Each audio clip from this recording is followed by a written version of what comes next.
అంటే re entry అని ఏం చెప్పలేం. అట్లా ఏం లేదు. ఎందుకంటే ఓకే. మధ్యలోనే యాక్చువల్లీ నాకు కనిపిస్తుందా? బ్యాక్ ఇంజ్యూరీ అయింది. ఓకే. సో, దానివల్ల 6, 7 ఇయర్స్ నేను వర్క్ చేయలా. బట్ 2019 నుంచి నేను అన్నపూర్ణ స్టూడియోస్ వెబ్ సిరీస్ చేశాను వాళ్ళది. హ్మ్. హ్మ్. అన్నపూర్ణ స్టూడియోస్‌ది. Yeah! 'The baker and the beauty.' హ్మ్. ఆహాలో. దెన్ ఆహాలో వచ్చిందది. దెన్ అది మంచి సక్సెస్ అయింది. బట్ హ్మ్. యాక్చువల్లీ అంటే ప్రాబ్లమ్ ఏందంటే అది ఇనీషియల్ స్టేజెస్‌లో హ్మ్. ఓటీటీ అనేది కొత్తగా వచ్చినప్పుడు వచ్చిందది. హ్మ్.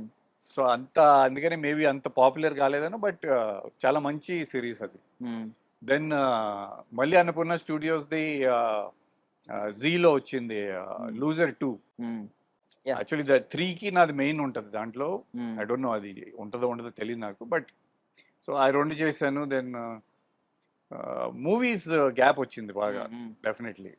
అంటే మేము లాస్ట్‌లో సర్కిల్ ఇన్స్‌పెక్టర్‌గా చూసాం మిమ్మల్ని.